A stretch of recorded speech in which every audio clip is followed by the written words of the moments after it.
Not a matter of if, but when crisis will rock your world. I'm Roshini Rajkumar, crisis strategist, licensed attorney, and host of The Crisis Files. What do you think of when you hear someone's a first? Kind of a big deal, right? Saara Hassoun is president of Minnesota Aurora FC, a community-owned women's soccer club. In the 2026 season, Minnesota Aurora recruited its first transgender player in team history. Talk of firsts in women's sports and in the history of sports management is why Saara is here for the case file I call No More Firsts. Saara, women's sports are on the rise in popularity, getting more media attention, yet that doesn't always translate behind the scenes.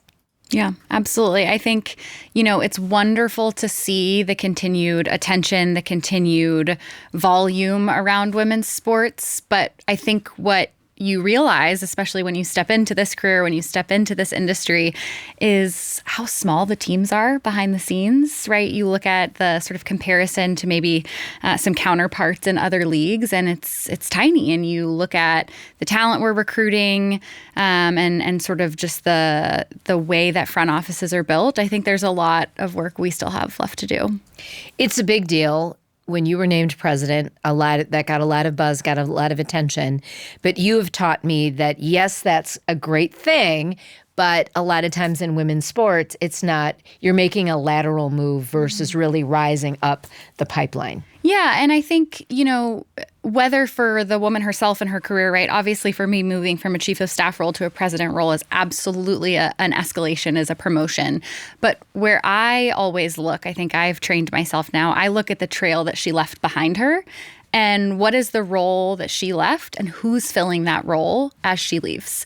So, when I left my previous role, or we even had our chief soccer officer at Gotham, who is a fantastic woman named Zane Matulis-Tomajan. She left Gotham to go be the general manager at Chicago Fire in the MLS. And I remember seeing, when she made that move, all of the media around her ascension to this general manager role. She was being lauded, as she should be, for being one of the few women who are general managers in the MLS. And I just sat there and I look at who replaces her in the Gotham structure in that front office, and she's replaced by a man. And there's nothing, he's super talented. He absolutely deserved the role, but there wasn't a net add to women in leadership roles, right? We look at it and we think, oh, this is amazing. We're adding a woman to a leadership team in Chicago. But actually, she's being backfilled by a man. And so really, the number of women in executive roles across sports in that type of case stays the same. So I want to get into that a little bit, and I'm glad you pointed that out. So it was filled by a man when she left to go to Chicago for that big MLS role. But we also want to be at a place where men and women are considered equally if they are the right person for the job. So how do you kind of balance that with also wanting to increase the number of women in the ranks? I think it starts with really looking all the way back down through the pipeline in talent in sports and just in general, right? In business, it's the same way. You don't just wave a magic wand and someone becomes a CEO or becomes an executive. There's years and years and years of hard work and learning and promotion and mentoring that it takes to ascend to that type of role. And where, we think perhaps we've made a lot of progress, and certainly we have made a lot of progress in seeing more women have these moments of equity and getting more to a balance, to your point of where those roles are being given to the best person for the job. I still think that we're not seeing a saturated enough pipeline of young talent and young women, particularly in sports front offices, who are mentored, who are coached, who have the ability to continue rising through those ranks. And I think for me, that results in this perhaps continued imbalance at the highest levels, because it's not a quick fix, right? It's years and years and years of career prep and mentorship. And even young people thinking from high school or college, I want to get into this sports management world. Yeah, absolutely. I mean, you look at, I didn't get into sports until many years after I had already begun my career because I didn't even see a future for me in sports. I loved sports. I was an avid watcher of sports, an avid consumer of sports, but I had no tactical talent. I wasn't a good soccer player. I couldn't tell you, I mean, I could now, but I couldn't really tell you the difference between a 6 and a 9 and what that looks like on the field. And I thought, well, hey, I can't coach and, I can't play. So probably sports isn't for me. There's not an executive level path that exists there.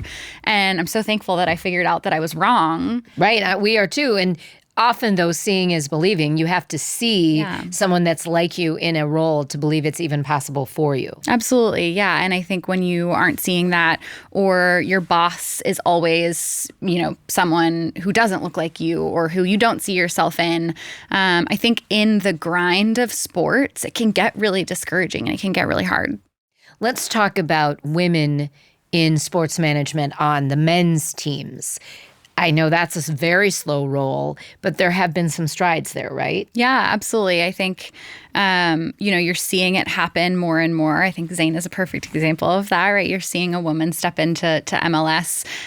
She's certainly not the first. Lucy Rushton was general manager of DC United, who is a fantastic woman in sports. You're even seeing it start to happen more and more, in the coaching side. I think it's Seattle, and you'll have to fact check me here, but the Seattle NHL team has a woman who's an assistant coach who ascended to those ranks. There's a German team that in the sort of highest level of German soccer, a woman just ascended to be the first, head coach in that sort of high level. And I think what I love to see is they're really disproving this narrative, particularly on the sporting side of sports, that a woman can't coach a man because she doesn't know what it's like to play. She has never played a men's sport. There's always that you look for coaches who have played, who have the experience, who can garner that respect. Yet you look at least college sports. Men have been coaching women's teams forever. Exactly. We don't ask that question when men are coaching women, right? Well, he doesn't know what it's like to play as a woman. He doesn't know what it's like to play in that space. We just say the person who is the best qualified, who is the most cut out for the job, who has the tactical knowledge, who can inspire a team, who can motivate a team, that's the right person for the job. And so there is certainly a double standard there. It is fun to interview former professional players, as we have done on this show, whether it was Kevin Lynch, who used to play in the NBA, Zach Parise, who played in the NHL. And both of them have experience now, since they left the pro leagues, with coaching and teaching youth. So, for example, Zach coaches both his sons and daughters in hockey. And he explained in a previous episode on the Crisis Files the difference between coaching boys and girls. And it was really interesting to hear that from a dad's perspective, but he was also a pro hockey player. And I'm guessing it's those kinds of people you also want to get into coaching, men and women who understand boys and girls and different mindsets. But as long as it's the tactical and the skills that you have expertise in, gender really shouldn't matter. At least that's the world I hope we can get to. Absolutely. I mean, I think that's the case across a front office and across a sporting side. We don't want people who look at what works in men's sports and copy and paste it into women's sports and assume that that's strategy, whether that's strategy for coaching, motivating, developing athletes, or strategy for selling tickets, growing revenue, engaging with sponsors. It's not the same. Our fan base is not the same. Our consumer base is not the same. Our athletes are not the same. And so anybody who understands that nuance and understands that difference and can get really smart about women's sports, absolutely, to your point, is the people we want in those rooms and making those decisions. And what I love about you talking about the sponsorships and the ticket sales and all of those business activities, certainly that is what is making up the majority of your day. As much as you are out there watching and fanning, you are running the team, and you've got to get the numbers to work and all of the leases and all of that stuff. And that is very gender neutral. Yeah. Absolutely. That's a skill set. It is, I think. But where, you hope and you need people to look at, I think that's what women's sports continue to struggle with a little bit sometimes in these conversations with potential sponsors, potential partners.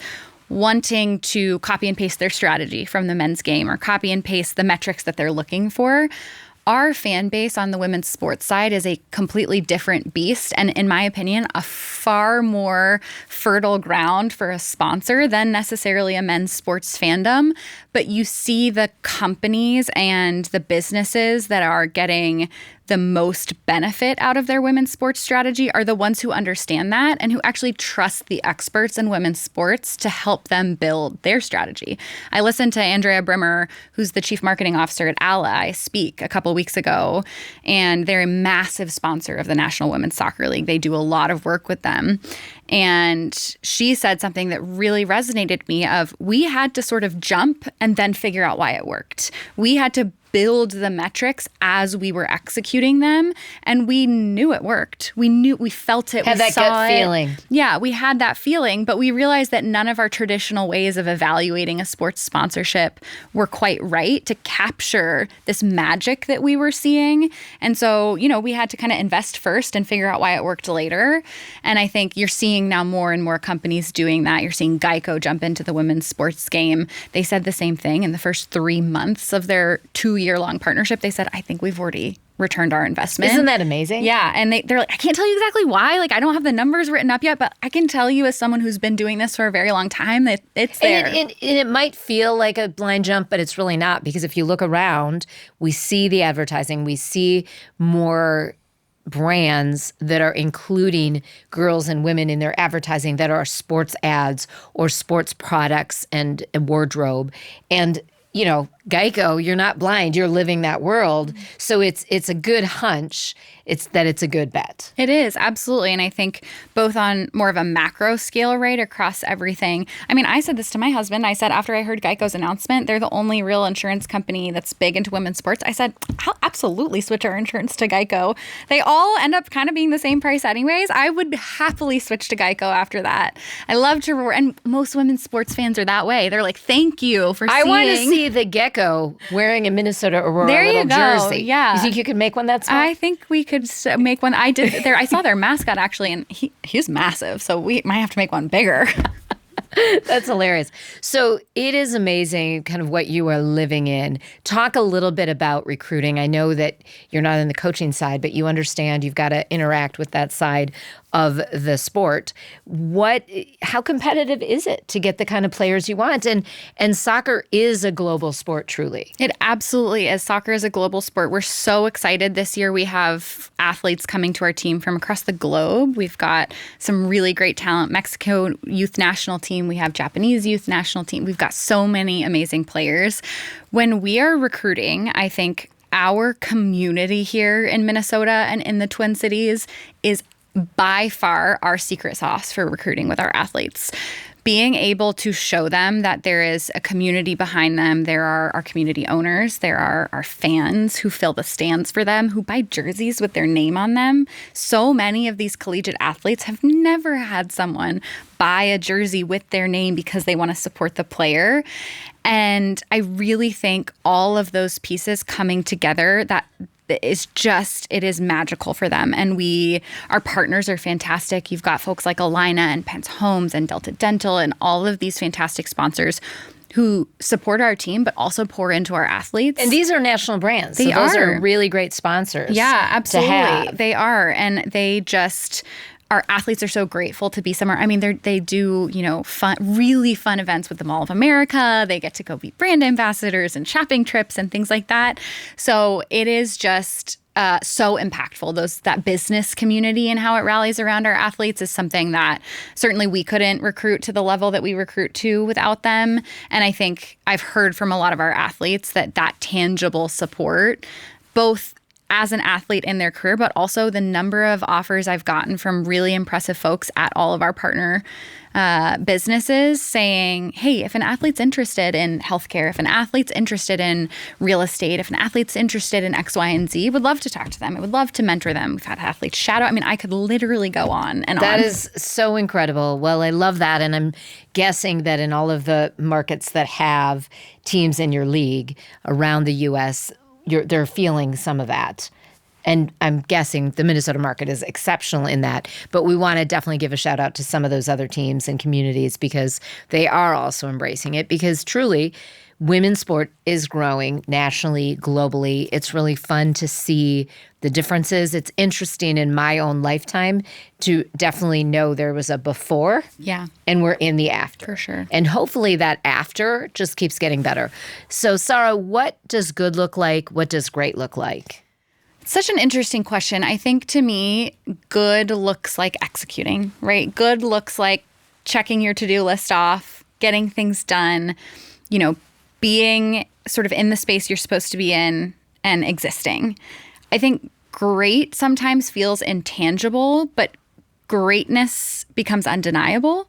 I think we all know people who are great at what they do, whether that's an athlete on the field or someone in their job or a great mom, someone who's a fantastic caregiver.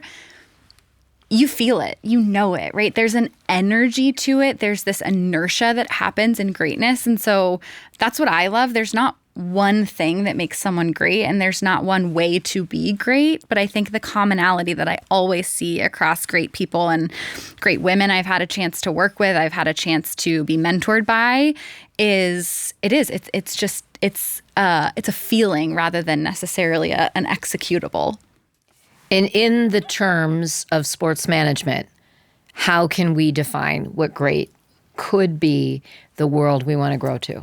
I think great in sports, and I'll say women's sports particularly, a great leader in women's sports is someone who can get past all of the objections, get past all of the biases or the why nots or the I'm not sure if this is right for me or my business, and who can walk out of a room, walk out of a meeting, walk out of an interaction with a new women's sports fan or a new women's sports supporter or someone who's going to turn into one of our partners at Alina, who every room he goes into, I know he's talking about how good women's sports are and why they're such a good bet.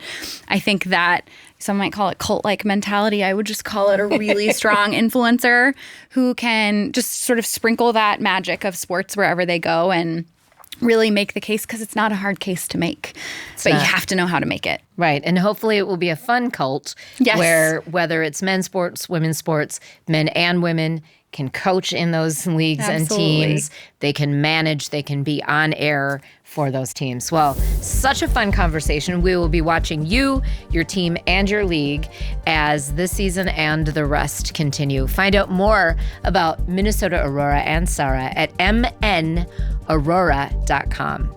Today's case file is powered by Spoke 612 Productions. Spoke 612 Productions takes your ideas and brings them to life. Linda, Sarah, and Matt are committed to excellence and inclusivity. As a WeBank certified women-owned production company, Spoke 612 inspires awareness and delivers impact through storytelling.